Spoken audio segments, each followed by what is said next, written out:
All right, diving into some Buddhism today. Some really interesting stuff you sent over. Writings by Thanissaro Bhikkhu. Yeah, he's a great teacher. Yeah, on the pursuit of excellence, huh? Excerpts from his book and some Dhamma talks, he said. That's right. Whole collection. Wow. And you're looking to understand what it really means to be good in Buddhism. Yeah, I think there are some misconceptions out there, like going beyond just being non-judgmental. Right, right. Because you hear that a lot, you know. Buddhism's all about acceptance. Yeah, and Thanissaro Bhikkhu, he really challenges that idea that it's all about passive acceptance. Oh, interesting. Okay, so where's the disconnect? I mean, acceptance is a big part of Buddhism, isn't it? It is, but he argues that starting with acceptance, it kind of gets the teachings backward. Like the desire for true happiness that has to come first. Okay, so if acceptance isn't the starting point, where do we begin? How do we get on this path to excellence? He points to the Buddha himself. Like, even in his quest for enlightenment, he was constantly evaluating his actions. Oh, yeah. Always judging whether they were leading him toward lasting happiness. A real, unshakable happiness. Huh. So it's less about blindly accepting everything and more about figuring out what truly leads to well-being. You got it. It's about making choices. And that's where the idea of impermanence comes in. Exactly. It actually becomes a kind of value judgment. Wait, how does impermanence, something we can't really control, how does that become a basis for judgment? Because recognizing impermanence, it means understanding that anything that changes, it's unreliable, you know? It's stressful. Anything impermanent can't be a good foundation for lasting happiness. So there's a judgment there. Like, we shouldn't cling to things that cause suffering. Yeah, you could say that.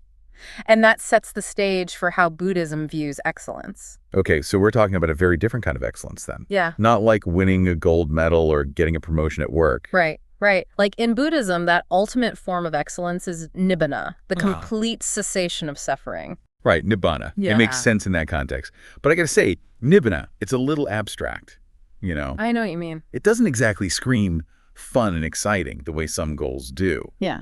How does Thanissaro Bhikkhu describe it? What makes it so appealing? Well, one description that always stands out to me, it's this idea of consciousness without an object. Consciousness without an object. Yeah, like a sunbeam that doesn't land on anything. The sunbeam is radiant in itself, not because it's reflecting off of something else. I like that. That's a beautiful image. But no object for consciousness to focus on. I don't know, isn't connecting with things part of what makes life meaningful? It's a good question. It gets at how nibbana is a state of being. It's not about a collection of experiences. Okay. Thanissaro Bhikkhu also describes nibbana as absolute freedom, you know, like freedom from all constraints, even the boundaries of space and time. Whoa, no space or time. It's a lot to wrap my head around. It is. But it points to the vastness, the liberation of nibbana. It's a state of pure bliss, rooted in truth, not dependent on anything that's fleeting. So how does that land with you, this idea of nibbana as the ultimate happiness, I mean? Because we're human, right? We like experiences. We like connecting with things. Yeah, it's a really fascinating thing to reflect on because on one hand, you know there's a part of us that craves that kind of freedom, that unshakable peace. But then you're right, we have these very human attachments to the world, to all the things that we find joy in. It's quite the paradox, isn't it? So if nibbana is the goal, how do we even begin to cultivate that kind of excellence? What's step one? Well, Thanissaro Bhikkhu emphasizes the three traditional forms of goodness: generosity, virtue, and goodwill, what's known as punyana. Right. But he says we should think of them as skills, not just deeds. Skills. Okay, I'm intrigued. So it's not just about being generous, virtuous, and having goodwill. Yeah. It's about approaching these qualities skillfully. Exactly. He argues that developing these qualities, it actually trains the mind for deeper meditation, for deeper insight. Makes sense to me. So how do we practice them skillfully? What does that look like? Well, take generosity, for example. It's not just about giving something away, right? It's about being mindful of your intention, your motivation, thinking about the gift itself and who you're giving to. So like, I could donate money to a charity out of obligation.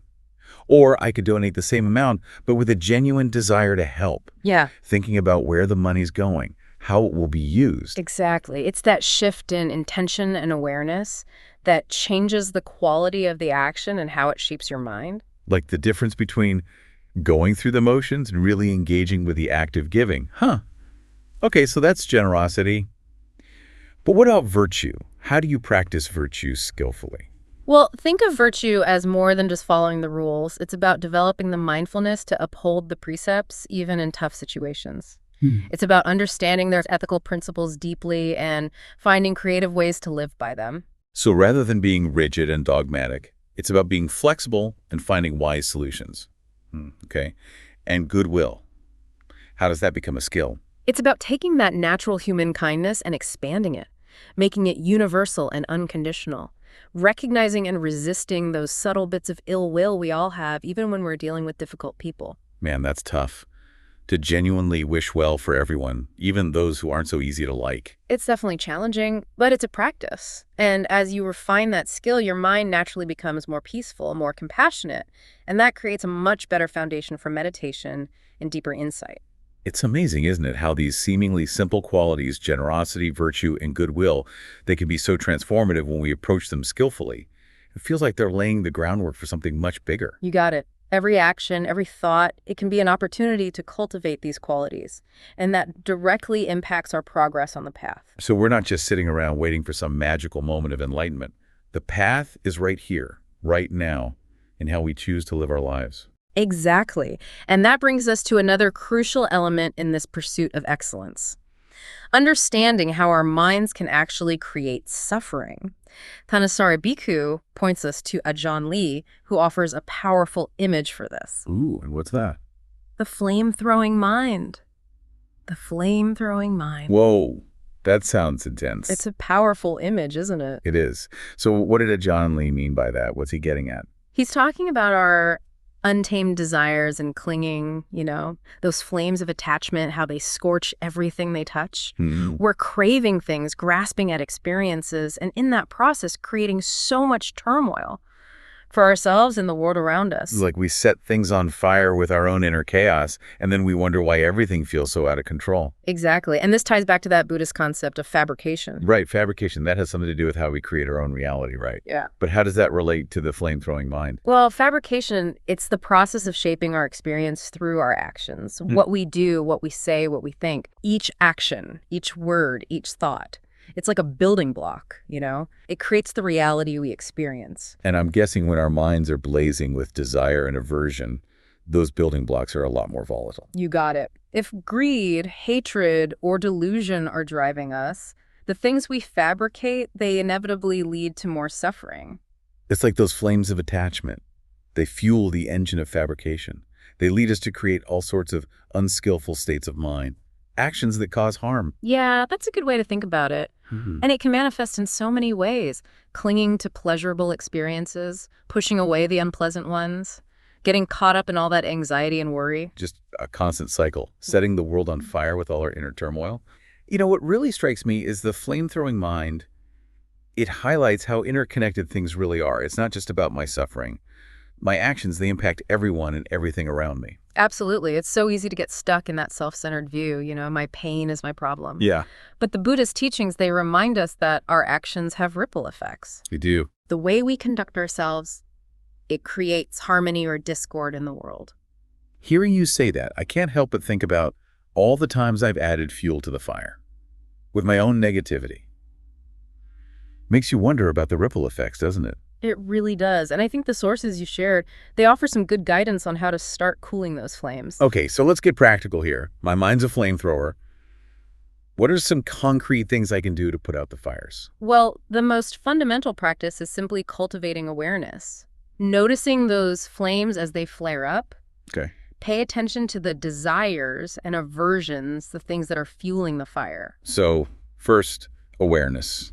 You got to see the flames. Exactly. And just that awareness, it can be incredibly powerful. Shining the light of consciousness onto those unskillful states, they start to loosen their grip. Like they thrive in the darkness, but when you bring them into the light, they weaken. That's a great way to put it. And that's where mindfulness comes in. Learning to observe our thoughts and feelings with a clear eye, without judging them. I remember the sources talked about questioning those thoughts and feelings, not just accepting them at face value, but really investigating them. Exactly. Seeing where they come from, where they might lead. Yeah, it's about asking, is this thought helpful? Is it even based in reality? What need is this desire coming from? Is it leading me towards happiness or more suffering? Sometimes just asking those questions, it helps us to see things more clearly. This reminds me of that story Ajahn Chah tells about the 4 people arguing about the rooster. Oh, yeah, a classic. 4 people are walking through the woods. Yeah. And they hear a rooster crow. 3 of them, just for fun, they start debating whether it's a rooster or a hen. Right. But the 4th person, he insists, it's a rooster. It crowed, obviously. Oh, yeah. But the other 3, they keep arguing. And the 4th person, he gets so worked up, frustrated, that they won't acknowledge the obvious. Oh, yeah. And Ajahn Chah uses this story to make a point, doesn't he? He does. What was it again? He says, the man was right. It was a rooster. But his rightness, it got him upset. Was it worth it? Yeah. Simple story, but it really makes you think. How often do we get caught up in being right, even when it causes us suffering? Sometimes winning the argument just isn't worth it. Yeah, it's a valuable lesson, especially today. It's so easy to get caught up in those flames of self-righteousness, No, it is. division. Even when we're technically correct, clinging to that rightness, it just fans the flames of suffering. I know, I can definitely relate to that. There have been times I knew I was right, but clinging to that, it just made me angry, stressed out. Letting go would have been so much more peaceful. And that brings us back to what we're talking about, right? The pursuit of excellence in Buddhist practice, it's not about winning arguments or proving our point. It's about cultivating qualities of mind that lead to genuine happiness, liberation for ourselves, and for everyone around us. And that takes constant awareness, doesn't it? Paying attention to the flames, seeing what's truly helpful, gently guiding our minds back to a place of peace and clarity. Exactly. And as challenging as that process can be, it's also incredibly liberating. As we learn to tame the flame-throwing mind, we uncover a natural radiance and peace. It was always there, hidden beneath all those conditioned patterns. So it's not about becoming someone new, but about rediscovering the goodness that's already within us. That's a beautiful way to put it. And this brings us to a crucial point about the inherent potential in the mind. It's not about some pre-existing purity. Oh. Ajahn Mahabua actually challenged that idea. Ajahn Mahabua challenged that idea. Okay, so we're back, listener, wrapping up our deep dive into Thanissaro Bhikkhu's writings on the pursuit of excellence in Buddhism. And we've been exploring this idea of the mind's inherent radiance, that potential for peace and clarity. Like once we tame that flame-throwing mind, it's like we uncover it. But I remember you were saying there's a bit of a misconception there, something that Ajahn Mahabua pointed out. Yeah, it's important to clarify that radiance, it isn't about some kind of pre-existing purity. Like Ajahn Mahabua asked if the mind were already pure, how could it possibly get defiled in the first place? It's true. Good point. So if it's not about innate purity, what is this radiance that the Buddha kept talking about? It's all about the mind's capacity for change. Like the potential for awakening, it's present in each of us. Even with, all the messiness of our conditioned minds, it's that inherent ability to observe itself and to actually make different choices. So not that we're starting from perfect purity, but that we have this ability to wake up, to shift perspectives and cultivate more skillful qualities. That's the radiance. Exactly. It's like a spark of awareness that lets us see our own patterns, understand what causes suffering and choose a different path. It strikes me that this goes back to what we were discussing before, the importance of awareness, taming the flame-throwing mind. Are you saying that this inherent radiance, that capacity for change, it's what makes awareness even possible? Yeah, that's a great way to think about it. This radiance, it's like the fuel for the fire of mindfulness. The more we practice paying attention to our thoughts or feelings and actions, the stronger those flames become. So it's about bringing that awareness to the choices that we're making, right?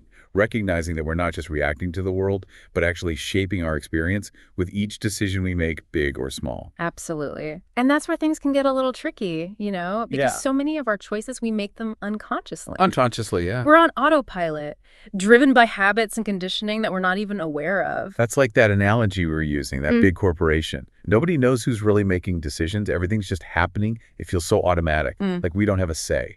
That's a great way to picture it. And that's why meditation practice is so important. It helps us slow down, step out of that autopilot mode. We can become more aware of those choices we're making. It's like shining a light into those hidden corners of our minds, the places where all those unconscious choices are being made. So it's not just about quieting the mind then, but about cultivating a more intentional way of being, huh? Exactly. Intentionality and discernment. That's how we cultivate the kind of excellence that the Buddha was talking about. Aligning our actions with wisdom and compassion instead of letting those flames of greed, hatred, and delusion run the show. Thanissaro Bhikkhu, he mentions how even the Buddha, even after achieving complete liberation, he was still so dedicated to refining his practice, refining his understanding. He was discontent in a way, always striving for greater mastery over those skillful qualities. Yeah, right off the bat, I was really struck by this powerful solstice imagery, the sun standing still, and the author's call to bring our minds into balance. But, how do we actually do that? Well, the author uses this clever analogy of leaning. Okay. You know how our minds tend to lean forward with worries about the future, back into regrets of the past, or side to side, getting caught up in what we like and dislike? Yeah. Recognizing this tendency is the first step. Okay, so we catch ourselves leaning. Right. What then? Yeah, it can't just be about noticing it. Right. The Buddhist teachings offer a method for working with this. It's about committing to an action, observing the results, and then refining our understanding through reflection. That sounds a lot like the scientific method. Yeah. It's fascinating how even in science, a field that often emphasizes determinism, there's this inherent recognition of agency, of our ability to influence outcomes. Precisely. And the author highlights that irony, that scientists who believe in strict determinism rely on a method that actually assumes choice and impact. Wow. Yeah. This same method, this cycle of action, observation, and reflection is key to understanding even complex concepts like the Four Noble Truths. It's not just intellectual knowledge. It's about applying that knowledge and seeing how it plays out in your own life. That makes me think of that story about the old man at Dhammasatthit. Yes. Even with all his knowledge of Pali scriptures, the author felt his understanding was missing something because he hadn't truly put the teachings into practice. It's a good reminder for you as you delve into these teachings to consider how you can bridge that gap between intellectual understanding and lived experience. Oh, yeah. Because that's where the real transformation happens, when you take the Dhamma off the page and into your daily life. Absolutely. And speaking of putting things into practice, the author talks a lot about the importance of ingenuity, particularly in the Thai forest tradition of Buddhism. Yes. This quality of Pitifian, which you could think of as ingenuity or resourcefulness, was highly valued by the forest Ajahns. Yeah. They emphasized the importance of observing carefully and then using your ingenuity to solve problems that arise. There's that anecdote about Ajahn Fuang and the Dulles Airport roof. He seemed uninterested at the time, but later described the roof in great detail. What's fascinating here is that Ajahn Fuang was demonstrating the importance of mindful observation. Even when it seemed like he wasn't paying attention, he was absorbing details and making mental notes. It reminds us that observation isn't passive. It's about engaging with what we see and using that information to understand the world around us. And that skill translates directly to meditation practice. So the takeaway is that mindful observation is about more than just seeing. It's about actively engaging with what we observe and using that information to solve problems. Exactly. And this emphasis on independent thinking and problem solving is a hallmark of the forest tradition. I'm also curious about Ajahn Lee's constant experimentation with breath meditation. The author mentions how he adapted and refined his techniques, even developing a new approach because of a heart attack. Ajahn Lee embodies this spirit of Patiphan, showing that we can adapt the teachings to our own unique experiences. He didn't settle for a single method. He constantly experimented, questioned, and refined his practice to meet the challenges he faced. Right. It's a powerful example of resilience and ingenuity on the path. I'm starting to see a pattern here. It's not about blind faith or following instructions robotically. Right. There's an element of creative problem solving, of adapting the teachings to your own unique circumstances. That's a great observation. This isn't a one-size-fits-all path. There's room for individual exploration and adaptation for finding what works best for you. It's almost like the forest tradition is encouraging us to become these independent, critical thinkers on the path, right? Not just accept of everything we hear, but really engaging with the teachings and applying them in a way that makes sense for our own lives. You're spot on. There's a story about a Western monk in Thailand who was surprised by this emphasis on ingenuity. Oh, wow. He expected the path to be laid out step by step, but instead he was encouraged to think for himself and find his own way. So even within Buddhism, there's this encouragement to question, to be discerning, even with teachings that seem deep and profound. It's almost like being an explorer, charting your own course through this vast landscape of wisdom. It's like that. And that's where the importance of honesty and critical thinking come in. Speaking of honesty, the author mentions how the Buddha specifically sought out students who were honest and observant. Right. Why was that so important? Because honesty is essential for giving up the harmful habits and desires that conflict with the path to liberation. Okay. We need to be able to see our own shortcomings, our own tendencies to act in ways that cause suffering without trying to sugarcoat them or pretend they don't exist. This isn't about self-criticism. It's about being honest with ourselves so we can truly grow. There's that story about the student who accidentally killed a mosquito and was wrestling with guilt. Yes. It highlights the importance of acknowledging our intentions, even in seemingly small actions. The author emphasizes that the precepts, the ethical guidelines in Buddhism are not about absolute harmlessness, but about cultivating awareness of our intentions. Okay. We all make mistakes, but it's the intention behind the action that truly matters. It's about understanding why we do what we do, and then making choices that align with our deepest values. So it's not about being perfect, but about being honest with ourselves about our motivations. Exactly. And this honesty extends to our meditation practice as well. Okay. The author talks about how honest observation in meditation helps us identify and uproot harmful mental states. This reminds me of that gatekeeper analogy, not just passively watching thoughts come and go, but actively engaging with them and recognizing the harmful ones before they take over. Right. It's an active process, not just sitting back and letting things happen. You're right. It takes effort. The author makes a distinction here. Mindfulness isn't simply being aware. It's about having an agenda. We're trying to keep something in mind, the breath, the body, the present moment, and actively working to prevent unskillful mental states from arising. Yeah. And that's where discernment comes in. That ability to see which thoughts are helpful, which are harmful, and to choose which ones to cultivate. So it's not just about watching, it's about choosing. And sometimes choosing to question even teachings that sound deep and profound if they're causing internal conflict or stagnation. Yep. Exactly. Yeah. We need to be honest with ourselves about whether a teaching is genuinely helpful or just creating more internal turmoil.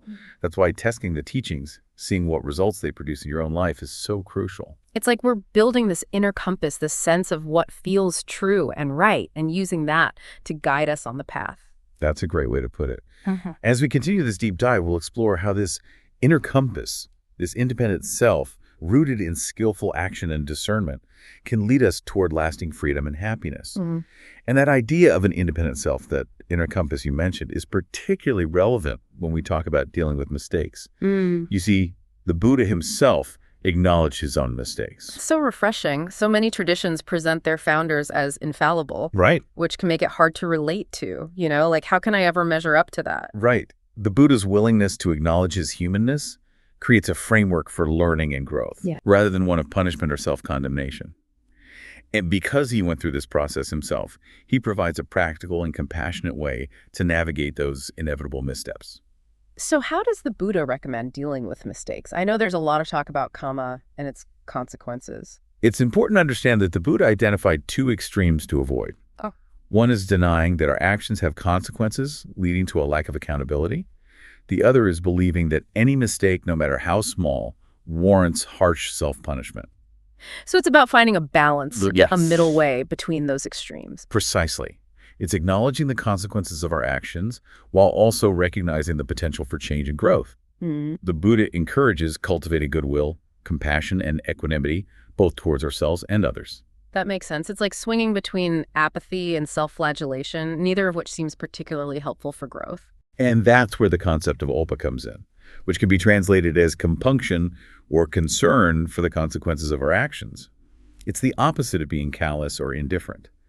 When we cultivate opa, we care about the impact our actions have on ourselves and others, which motivates us to make amends for past mistakes and choose more skillful actions in the future. It reminds me of something the author said about a healthy kind of shame, Uh-huh.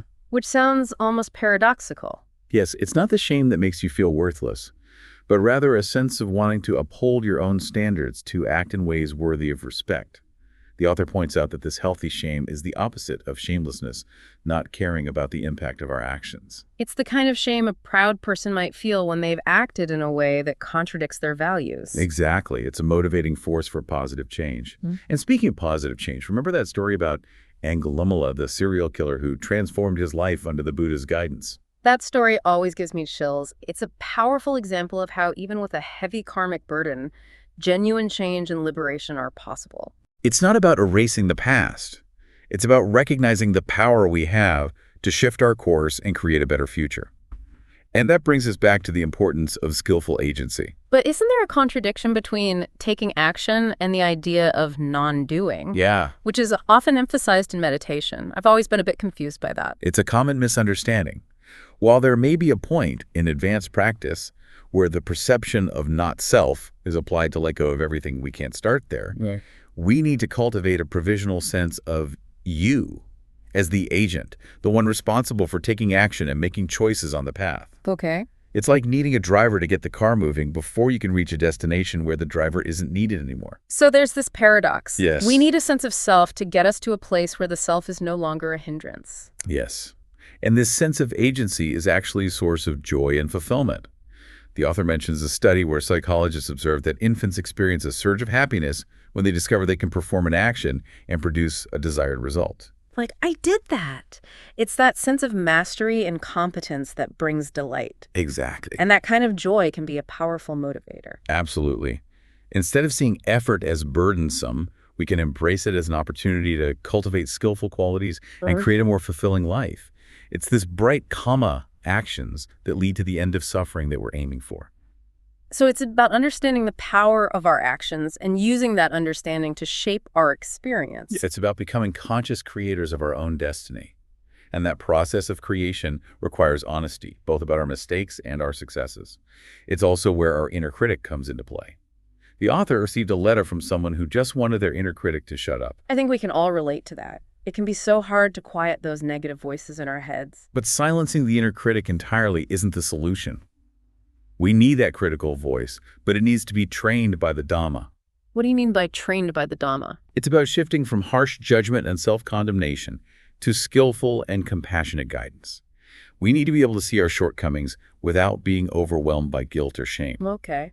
The author emphasizes that the Buddha never said the rational mind is the enemy. Right, the Dhamma is supposed to make sense.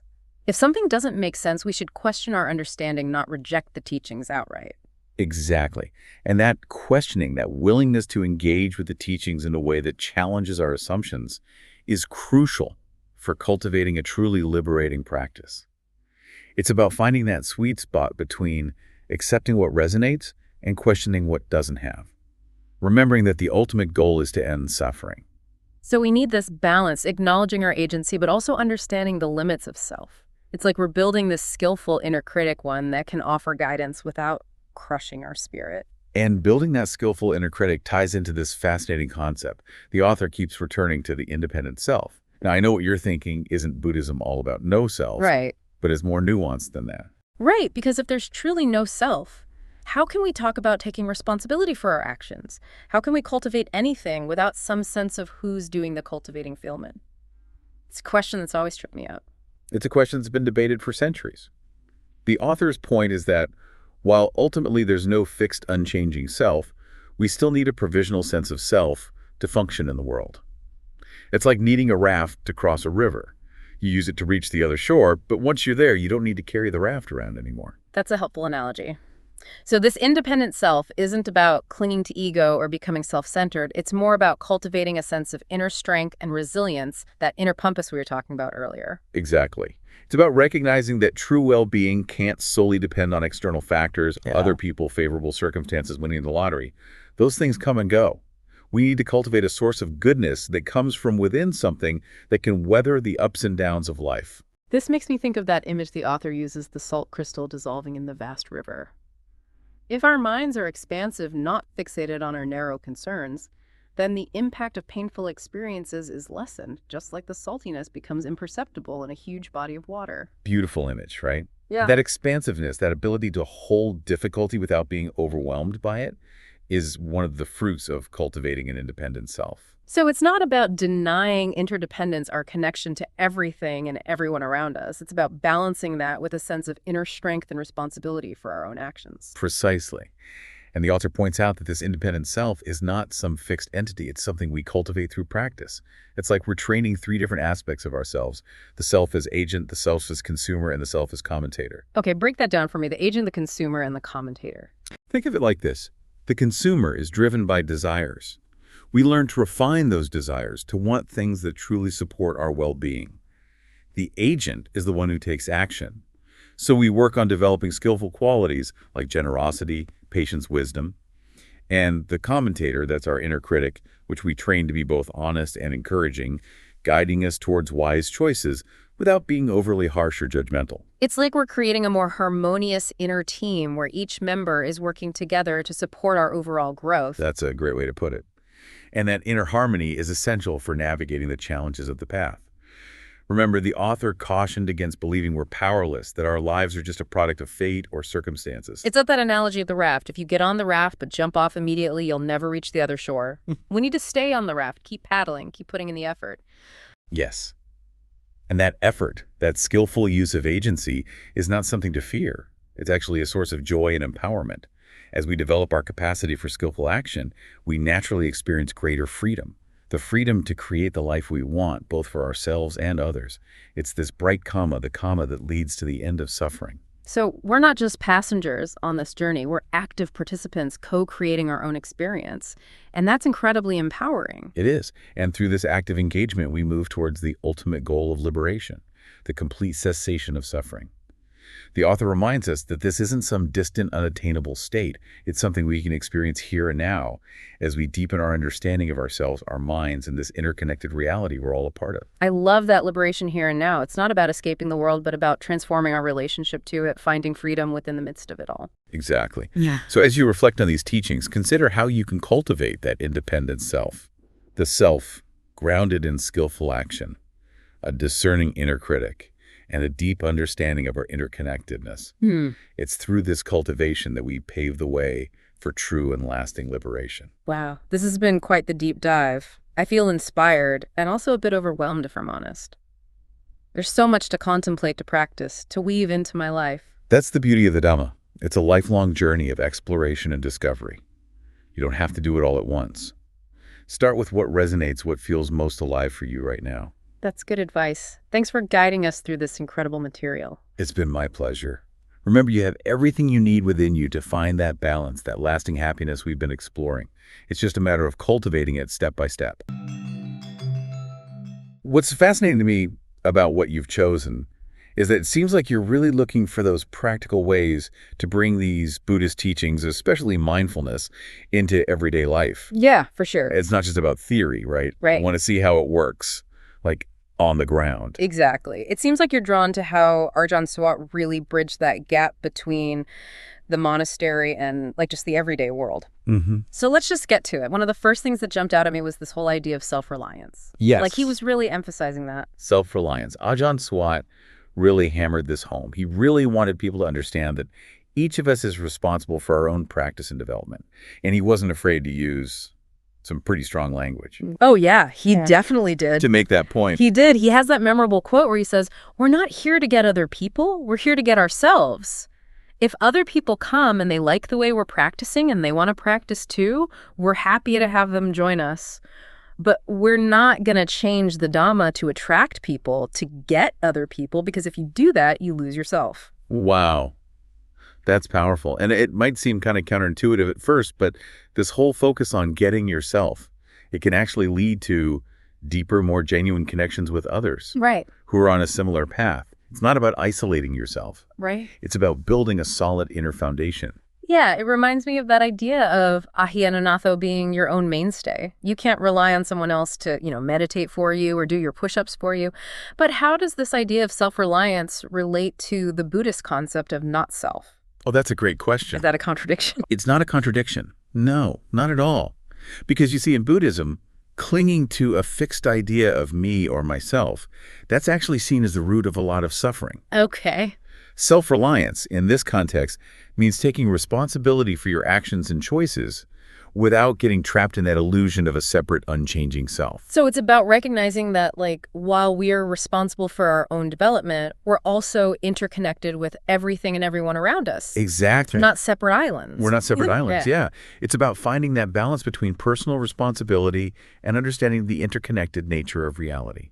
And this leads us perfectly into another key idea: skillful action. Yes. And I noticed that Ajahn Suwat had a very unique take on this. He disagreed with that simple idea of don't be selfish. It's not just about choosing between helping yourself or helping others. Right. Right. He saw that as a false dichotomy. Yeah. He really did. He proposed that true self-care, when done skillfully, naturally benefits others. It's like that oxygen mask on an airplane. Yeah. You have to secure your own oxygen mask first before assisting others. Right. I love that analogy. You can't help others if you're gasping for air yourself. Exactly. And he also used the image of like acrobats balancing on a high wire. Yeah. When each acrobat maintains their own balance, it helps everyone else on the wire stay balanced too. It's all connected.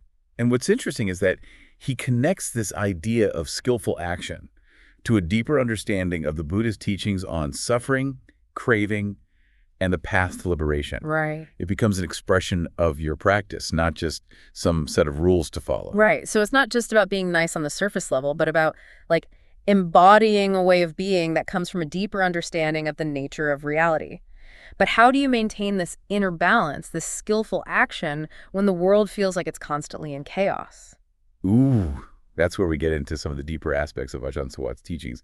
He uses this really powerful analogy of being swept downstream in a flood, desperately clinging to unreliable supports like grasses on the riverbank. Oh, it's a vivid image, that feeling of being caught in a current that you can't control. And it speaks to the Buddhist concept of anicca, which is often translated as impermanence, right? Yes, but Ajahn Suwat emphasized inconstancy and unreliability as key aspects of anicca. Why do you think that distinction is important, especially when you're trying to navigate a world that feels, well, swept away?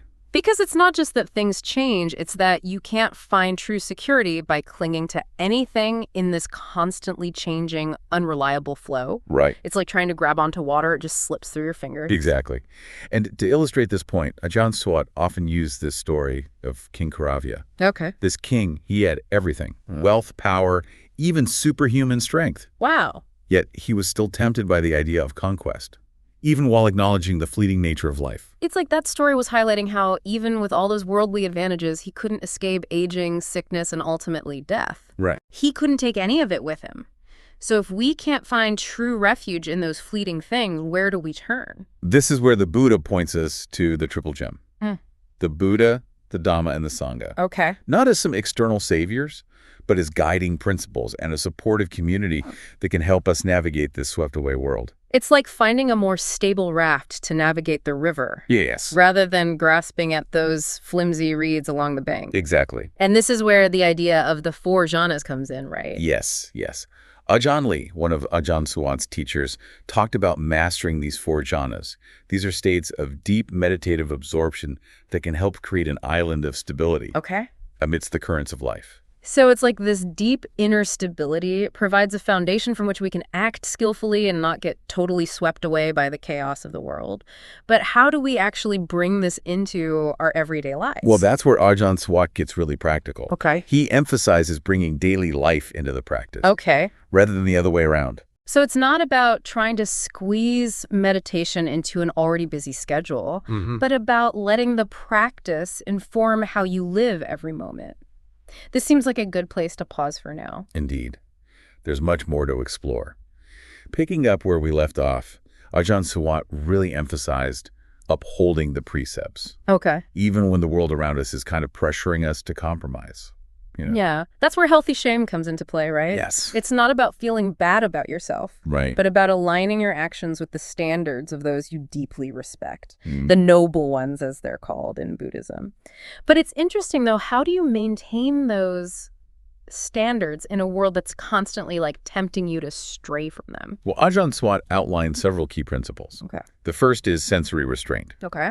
using mindfulness to carefully examine how you engage with sights, sounds, smells, tastes, tactile sensations, Right. even thoughts. It's Yeah. like putting a filter on your perceptions. Choosing skillful engagement rather than just getting swept away by every, enticing or disturbing input that comes your way. And that connects to the second principle he highlighted, moderation in conversation, right? Precisely. Applying the Buddha's guidelines for speech. Yes. Truthfulness, benefit, and timeliness. So it's about choosing your words carefully. Yes. And being mindful of their impact on yourself and others, not just saying whatever pops into your head, but pausing to consider whether your words are true, beneficial, and the right time to say them. It sounds like a practice in awareness. Yeah. Not just for our actions, Yeah. but for our speech as well. Absolutely. And the third principle he stressed was seclusion. Yes. It's about creating space both physically and mentally to observe the mind directly. Yeah, like stepping back from the river to observe the current, Yeah. rather than constantly being swept along by it. A fantastic way to put it. And finally, Ajahn Suwat emphasized right view. It's about understanding the true nature of things, particularly the law of karma and the cycle of rebirth. It helps us see the bigger picture Okay. and understand the consequences of our actions, Not just in this life. not just in this life, but over many lifetimes. So it's about recognizing that our actions have ripples. Yes. They create consequences that extend far beyond the immediate moment. But this brings up a question we've been talking about, cultivating self-reliance, practicing skillful action, Right. and grounding ourselves in the triple gem, Mm-hmm. the Buddha, Dhamma, and Sangha. We're doing all this while navigating a world that can feel chaotic and unreliable. Yeah, Where does goodwill fit into all of this? that's a crucial point. Yeah. Ajahn Suwat didn't shy away from the fact that the world can be a tough place. Right. And cultivating goodwill isn't always easy. Right. He emphasized that Buddhist goodwill isn't about being passive or naive. Oh. Instead, it's about skillfully wishing for others to be skillful for their own sake. So it's not about condoning harmful behavior, but about recognizing everyone's potential for awakening and growth. I'm curious, though, how do you cultivate that kind of goodwill when faced with real-world challenges? Yeah. Can't always be easy to maintain. You're right. It's not always easy. And Ajahn Suwat often contrasted the human realm with the Brahma realms, those heavenly realms where beings are said to have boundless goodwill. Okay. The Brahmas, they're not subject to the same kinds of physical and emotional struggles that we face here as humans, you see. Right. They have a natural detachment from worldly concerns, so their goodwill flows more effortlessly. That makes sense. They're not dealing with rush hour traffic and bills and relationship drama. Exactly. So how do we here in the trenches of human existence cultivate that tough goodwill, the kind that can handle the grit of real life? Ajahn Suwat drew on stories about his teachers, Okay. particularly Ajahn Lee, who faced these intense situations that really tested his ability to maintain goodwill. Take the story of Ajahn Lee encountering an elephant in rut. Most people would panic and run, but he met that elephant's aggression with an unwavering sense of goodwill, Wow. and the elephant backed down. That's incredible. It's like he used goodwill as a shield, Yes. deflecting that negativity. Are there any other examples of this tough goodwill in action? There's another story about Ajahn Lee using goodwill to dispel a massive cloud of mosquitoes Oh, wow. that was plaguing him and his fellow monks. Okay. He didn't swat or complain.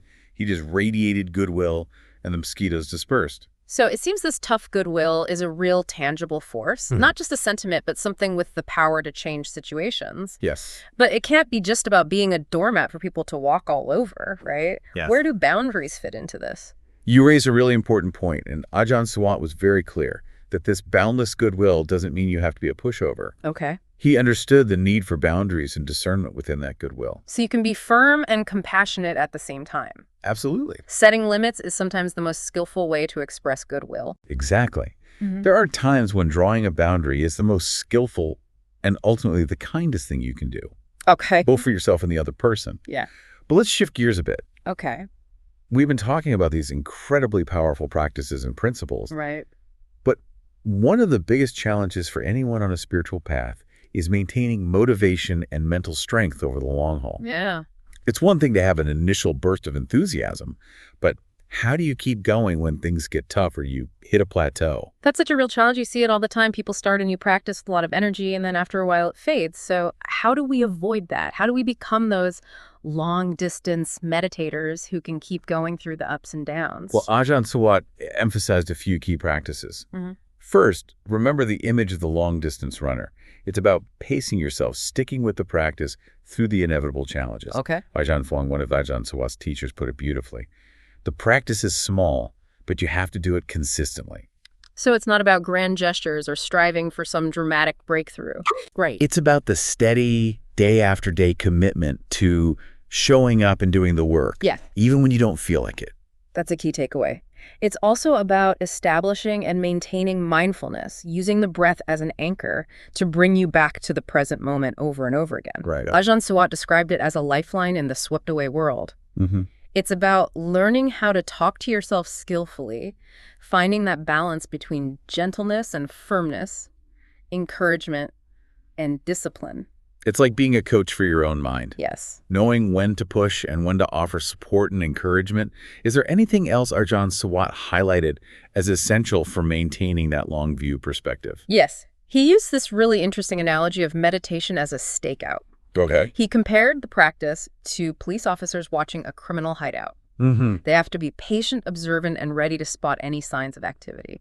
So we're watching for those criminal thoughts and emotions that are causing trouble in our minds. Yeah. We're on the lookout for those unskillful mental states, the deliments, as they're called in Buddhism, before they have a chance to gain momentum and cause harm. Precisely. We're catching them red-handed. I love that. And Ajahn Suwat emphasized that focusing on the breath helps us become more sensitive to both the physical and mental aspects of those arising thoughts. Right.